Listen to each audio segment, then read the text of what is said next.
Madame, Monsieur, bonjour. Bienvenue dans votre journal. À la une de cette édition, les soutiens à l'agence Faso Mebo pour la construction de la nation se poursuivent.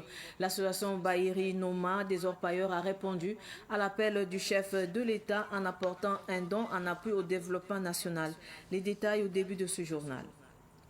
Les autorités suspendent tous les concours de beauté à compter d'aujourd'hui 8 juin 2026. Le ministère de la Communication, de la Culture, des Arts et du Tourisme justifie cette mesure par la mise en place de nouvelles règles visant à mieux encadrer ces événements et à préserver les valeurs culturelles, morales et sociales du pays. On en parle dans quelques instants. Je le disais dans les titres, l'association Bahiri Noma des Orpailleurs a effectué hier une remise de dons au profit de Faso Mebo dans le cadre de son engagement patriotique et de sa contribution aux efforts du développement national. La cérémonie s'est déroulée sur le site de Faso Mebo en présence de responsables de l'agence. Plus de détails avec Sidiki Kabri. Le don est composé de 10 tonnes de ciment, de 5 bidons d'huile de moulage, de 10 douzaines de gants ainsi que des balais. À travers cette contribution, l'association veut apporter sa pierre à l'édifice et soutenir les actions menées par Faso Mebo. Des ressortissants du village de Namsigia qui est situé dans la commune de Boujanga, dans la commune du PAM. Nous sommes là donc au nom de cette session qui a salué l'initiative de son excellence camarade capitaine Ibrahim Traoré de mettre en place Faso Mebo, qui est une initiative à même de construire donc, le Burkina Faso. Nous avons vu l'adhésion de toute la population burkinabé et nous ne voulons pas rester en marge donc, de cette l'édification de la nation. Donc c'est à ce titre que nous sommes venus avec 10 tonnes de ciment, 5 bidons d'huile, 10 balais, alors 10 douzaines de gants avec une enveloppe donc pour montrer notre participation aussi à l'édification de la nation. C'est vrai que notre village Namsigia n'est plus sur pied au regard donc de la situation que nous vivons actuellement, mais nous ne pouvons pas rester en marge donc, de la construction de la nation parce que le Burkina n'est pas seulement un seul village, c'est tout le pays. Au cours de la remise, les responsables de l'association ont réaffirmé leur attachement aux valeurs de solidarité et de patriotisme. Ils ont également saisi l'occasion pour plaider en faveur du renforcement des infrastructures dans leur localité, estimant que de tels investissements sont indispensables à l'amélioration des conditions de vie des populations. Maintenant, nous lançons donc un appel donc, à son excellence et tous ceux qui travaillent auprès de lui pour que nous puissions aussi gagner notre village parce que c'est vrai que depuis que nous sommes partis, les orpailleurs ainsi que les autres qui sont partis travaillent à soutenir les parents qui sont déguerpis donc, de leur village, à subvenir à leurs besoins quotidiens. Mais nous sentons mieux si nous sommes chez nous. On voit qu'il y a un travail qui est fait, nous allons à sa juste valeur. Et nous estimons que d'un moment à l'autre, ça va plus tarder, que nous allons gagner notre village pour pouvoir en tout cas cultiver, élever nos animaux et vivre dans notre dignité. Et ça c'est le premier cri de cœur. L'autre cri de cœur c'est la construction donc, de la voie, du bâtiment surtout, de la voie RN22. Il n'y a pas de Congoussi, nous savons que jusque là-bas c'est bitumé, mais il n'y a pas de Congoussi que Divo. C'est un peu bitumé. Nous avons les échos que les travaux ont repris et nous osons croire que ça va aller jusqu'au bout pour permettre en tout cas de soulager et permettre donc le retour de ces villages-là qui va vraiment contribuer à booster donc, non seulement la commune, le village, mais aussi toute la nation entière. Avant de quitter le site, les membres de l'association Bahiri Noma des Orpailleurs de Namsigma ont pris part aux travaux aux côtés des autres acteurs mobilisés. Ils ont enfin formulé les prières pour la paix, la stabilité et le progrès du Burkina Faso. Direction Bobo Dioulasso, le festival du chef de canton de Bobo Mandaré s'est tenu à Bobo Dioulasso du 29 au 31 mai dernier à la place Ouarawara. Cet événement, le troisième du genre, offre une plateforme de promotion des diversités culturelles de la région où divers artistes et artisans se réunissent pour exposer leur savoir-faire. Les précisions avec Nouracida Thomas Sondo de Savane Media Ouest. Le Festi Canton a été créé par l'Association des jeunes leaders pour la culture Bobo Mandare dans le but d'unir modernité et tradition. L'un des principaux objectifs du Festi Canton est de magnifier les autorités coutumières et de renforcer la cohésion sociale au sein de la communauté. Une édition placée sous le thème Innovation et Tradition. Il est de notre devoir de faire une mise à jour concernant ces deux mots. On va se baser sur la modernité et puis oublier nos traditions. Raison pour laquelle on a cherché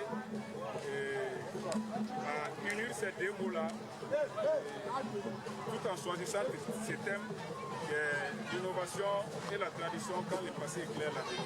Festi Canton, c'est une activité culturelle qui vise d'abord à magnifier nos autorités coutumières et valoriser nos diversités culturelles, renforcer les liens de la cohésion sociale, vivre ensemble et de la paix.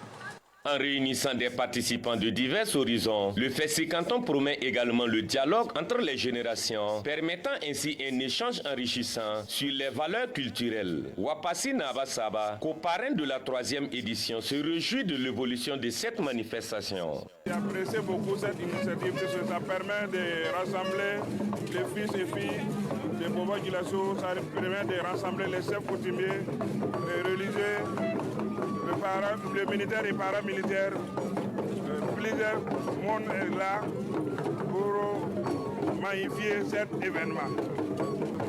Ces ans d'événement, ça aide les jeunes, ça aide le monde actuel pour la cohésion sociale. C'est un rassemblement qui est très bon, qui est très juste. On souhaite dire que l'année prochaine soit plus fort et plus nombreux que cette année. Le Festi Canton ne se limite pas à une simple célébration, mais s'inscrit comme un véritable catalyseur pour l'innovation sociale en mettant en avant l'importance des traditions dans le développement communautaire. Discours, prestations d'artistes et danses traditionnelles ont meublé cette édition. Dans Afaso Mebo encore, les organisateurs de la foire des fournisseurs ont procédé hier dimanche à la remise de 20 bidons d'huile de moulage à Afaso Mebo. Cette contribution s'inscrit dans une dynamique de soutien aux actions de développement et de construction nationale. Sidiki Kabre, reportage.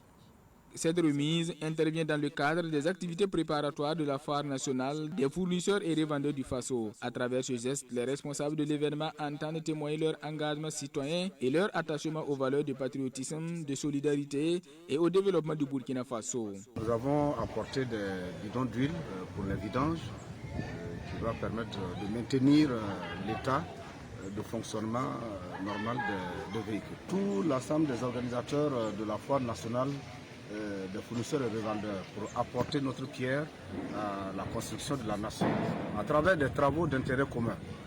Juste venir donner ce coup de pouce et aussi donner un peu de ce que nous avons pour le fonctionnement du mobilier de Faso Mebo. C'est un groupe, la holding Allo Mobile, avec ses départements de vibraphone et de Allo FO. En partenariat avec la foire nationale des fournisseurs, ce sont eux qui sont venus réaliser ça. Les organisateurs ont également profité de l'occasion pour lancer un appel à la mobilisation populaire. Ils invitent les entreprises, les structures publiques et privées, ainsi que l'ensemble des citoyens à apporter leur contribution aux initiatives d'intérêt national afin de renforcer l'élan collectif en faveur du développement du pays. Jacques Assengabou. C'est notre manière aussi de venir apporter notre touche et inviter tous les Burkinabés aussi à emboîter le pas. Dans tout ce mouvement d'élan là, parce que quoi qu'on dise, les routes c'est nous qui marchons dessus. Les marchés propres c'est nous.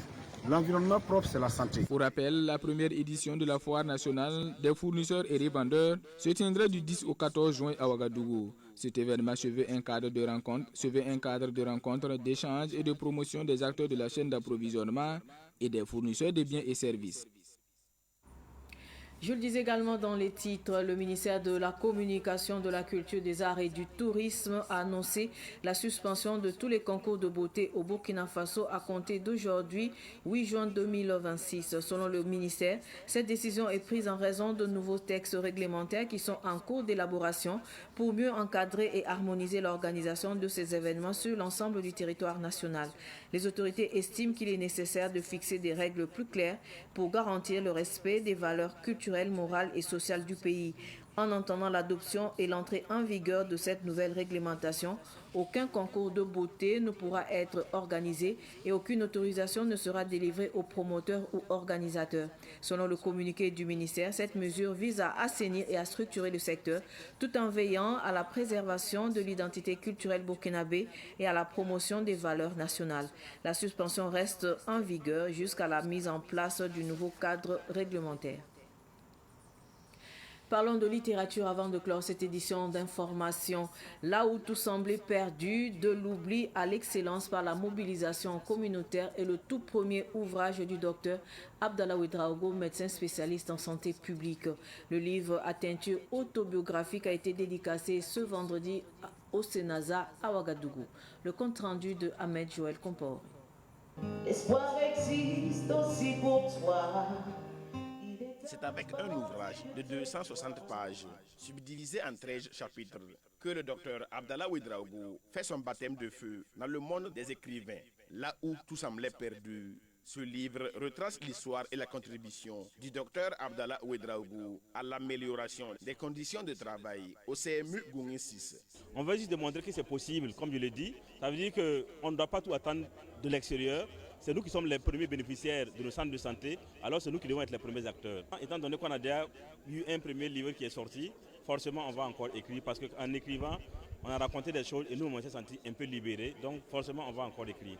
Le docteur Abdallah Ouedraogo, en plus de la santé, est un artiste slameur et humoriste. Il passe par la musique pour sensibiliser les populations sur leur santé. C'est juste un moyen que j'ai trouvé que je pense être universel, un moyen que les gens consomment. Et la meilleure des façons de sensibiliser aujourd'hui les gens, c'est de leur sensibiliser avec des messages en passant par ce qu'ils consomment. Les gens consomment l'humour, les gens consomment la musique. Voilà pourquoi nous sommes passés par là. Et nous essayons de faire ce qu'on appelle la médecine préventive à travers ces deux arts-là.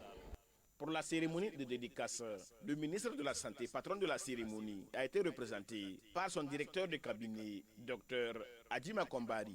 Nous sommes venus pour féliciter le docteur Ouedraogo Abdallah et féliciter toute l'équipe effectivement du centre de santé, féliciter effectivement tous les acteurs, les communautés qui se sont engagées, parce que c'est véritablement une participation citoyenne, un engagement très fort. Et effectivement, ce que nous souhaitons, c'est que véritablement déjà cet ouvrage, qui est de très haut niveau, puisse être effectivement lu, qu'il soit répandu, qu'il soit lu par les étudiants, qu'il soit lu par les associations, les communautés, qu'il soit lu par tous les acteurs. Par la grâce de Dieu, ce document puisse inspirer effectivement d'autres personnes afin que tout ce qui a été fait au niveau du CMU de Goungé puisse être reproduit ailleurs. Le tout premier livre dédicacé par l'auteur à l'occasion de la cérémonie a été vendu à 150 000 francs CFA. Ainsi s'achève cette édition d'information. Merci de rester fidèle au programme de Savane TV. Au revoir.